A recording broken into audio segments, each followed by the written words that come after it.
tonight to speak with you and to share. I'm not here to preach to anyone. It's for myself as well. It's for all of us to share together. So you want to dedicate this class to? Yeah. So we would like to dedicate tonight's class to a friend that I knew who passed away two weeks ago very suddenly from a sudden heart attack.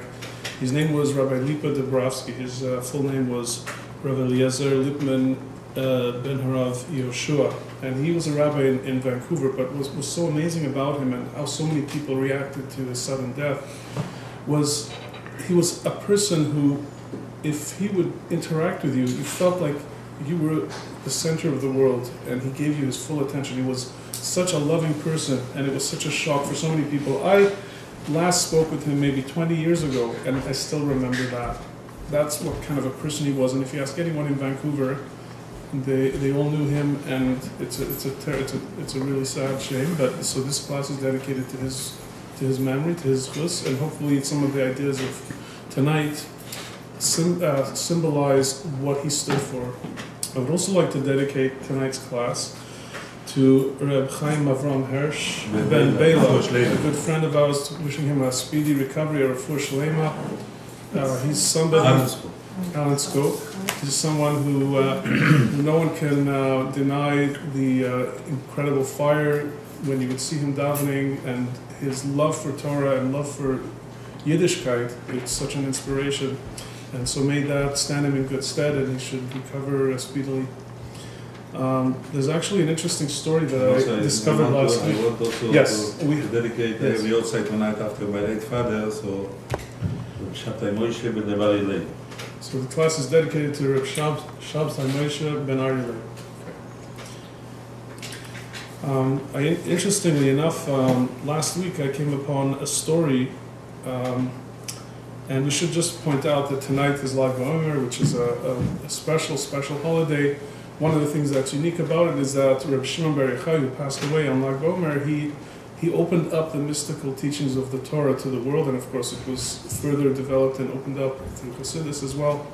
And he said on his yard site, everyone should be happy and celebrate, because of course we know that the neshama moves to the next level, to a greater experience, and even on this earth, we say that the tzaddikim, when they pass away, that they are even here more so than they were in their physical sense, because now they're no longer limited by their physical bodies. But in spirit of that, those mystical teachings, so tonight we'll have a few of those ideas that we can share.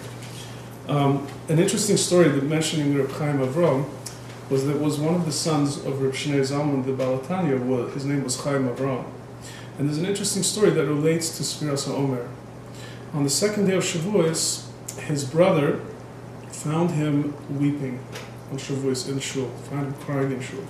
He was already 70 years old. He asked him, he says, what's the problem, why are you unhappy?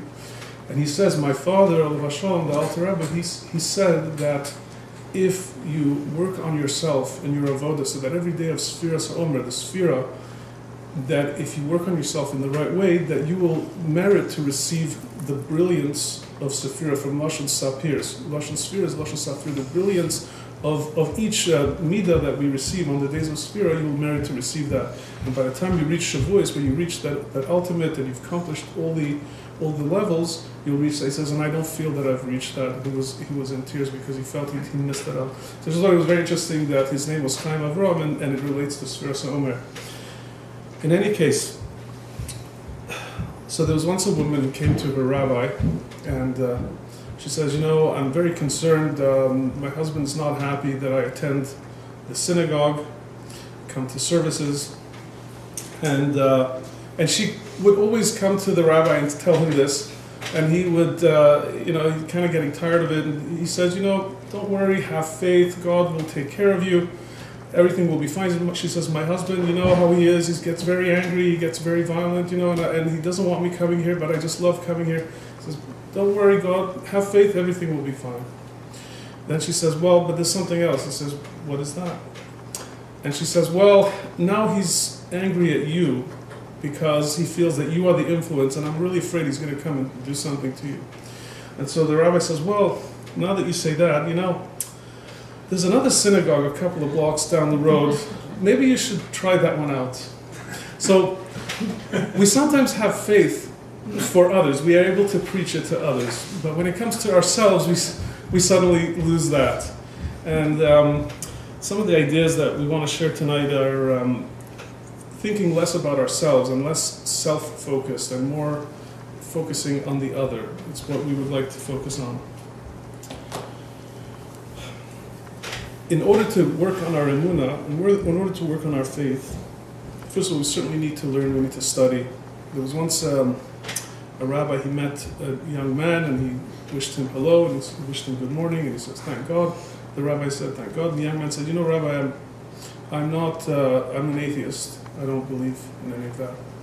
And the rabbi said to him, have you studied about God? He says, no. He says, have you studied in Torah? He says, no, I haven't really. Have you studied any of the teachings, the Chumash, or anything? He says, no, I haven't studied it. He says, you're not an atheist, you're an ignoramus.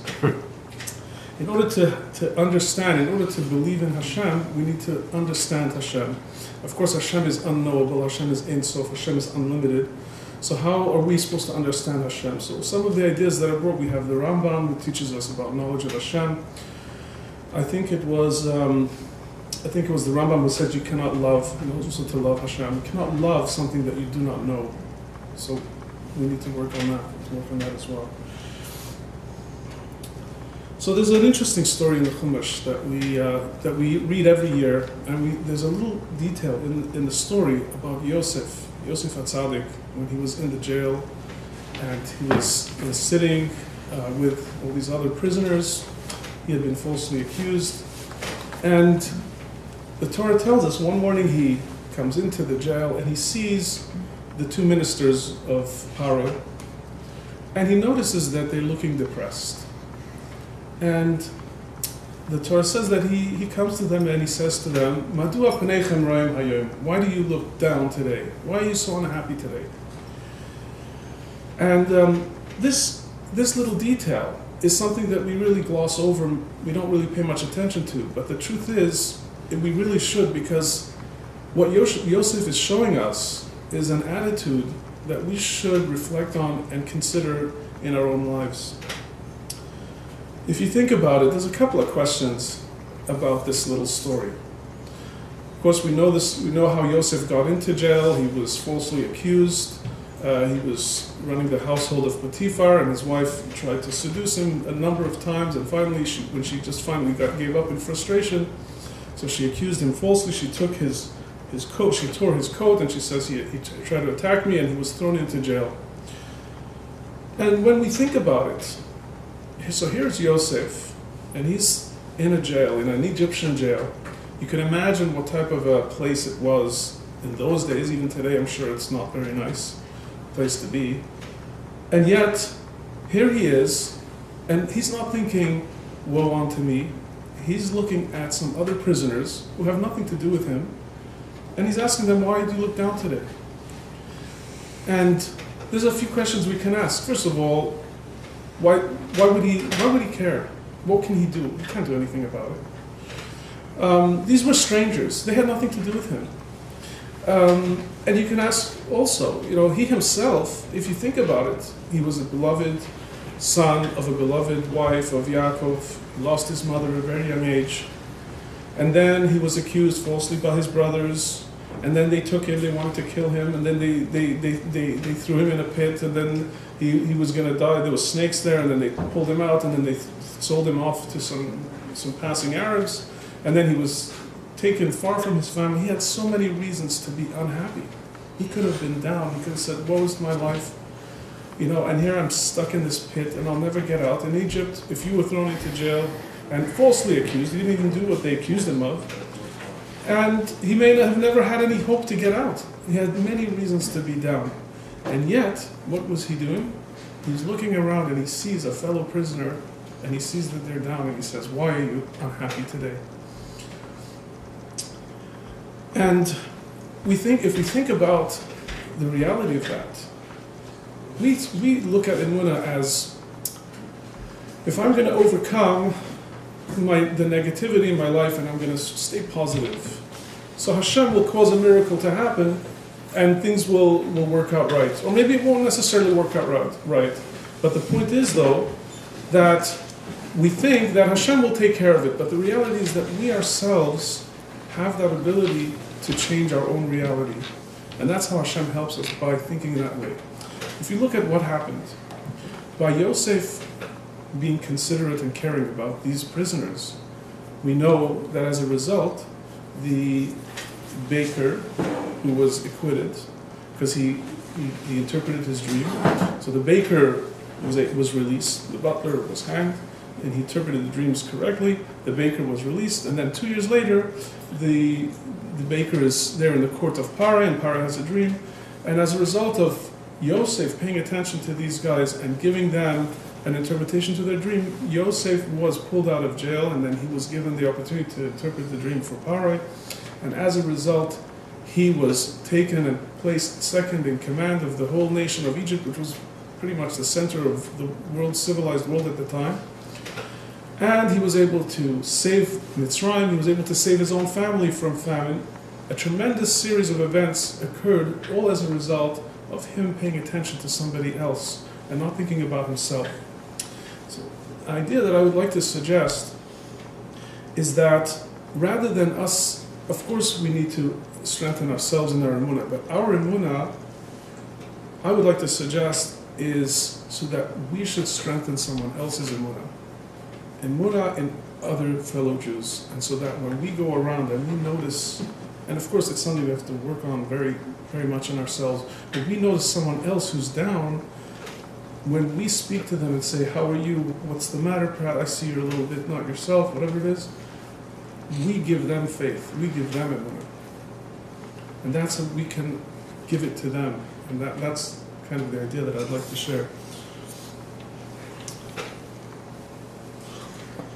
There's a Gemara in Brachos, Daf Tes, I think it is, where the Gemara tells us that Kashem shelevarchen ala toiv kach mevarchen ala ra, that our Emunah has to be such that we accept that whatever happens, even to us we may perceive it as something negative, we should still consider it.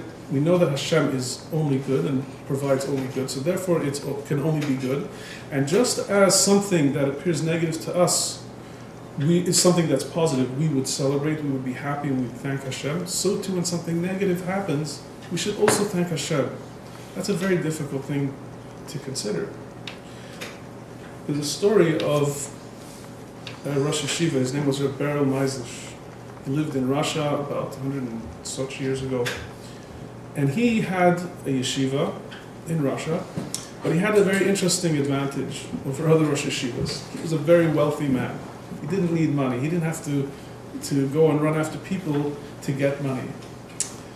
And what he used to do is he used to commission the Russian government at the time, the Tsarist government, that he would buy a certain tract of land. He would hire woodcutters, they would chop down trees. They'd prepare this lumber. He'd have it shipped to Europe, and he'd make a nice parnas. He'd do this like once every year or so, and he'd make a nice parnas, and he'd be able to provide for his family as well as provide for a yeshiva, and he would teach at this yeshiva. And so one year, and his supply, the demand always exceeded the supply. So he always had more, he could have always sold more lumber. So one year he says, you know what, this is a risky business, whatever, I think I'm going to take a big risk this year. I think I'm pretty sure that the economy is doing well. I'm going to order a huge amount of land, I'm going to borrow a huge amount of money, cut down massive tracts of forest, and I'll rent from the Tsarist government their ships. I'll rent 2 ships, which he never did before. And he had to borrow in order to do this. And we'll make, as they say, the big chap, make a big deal and ship it off to Europe. And then I won't have to do this anymore. And I can just learn and teach my students, and I don't have to think about it. I won't have to do this anymore. And so this is what he did. He prepared this whole enterprise. Soon after the lumber was loaded onto the ships and was sent off, there was a terrible storm. And both ships were traveling together. Capsized, the lumber was lost, the ships were lost. It was a terrible, terrible situation. So the news gets back to town, and it reaches the family, and they don't know how to tell him. It's going to be a terrible shock, and he's going to, his whole life will change. He's now in terrible debt. He won't be able to support his yeshiva. His whole life will not be the same, and they don't know how to break the news to him. So one person suggests, we'll take the smartest bacher in the yeshiva, the smartest student, and we'll tell him the news he has to break to Rabbi Elie Benzaquen, and he has to try to figure out a sort of an easy way to sort of ease him into the news. So his student comes to him. He says, Rabbi Elie, I have a question. I have a shayla, I have a question for you. He says, sure, ask. He says, it says in the Gemara in Brachas that just as we bless Hashem for the good that happens in our life, so too should we bless Hashem for the negative that happens in our life. He says, I don't understand how someone can do that. How can someone thank Hashem for negative things? I would not be happy. Like if something negative happened to me, I could not be in a good mood and bless Hashem. He said, and so in a typical way of someone who studies everything in an abstract way, he says, well, it's very simple.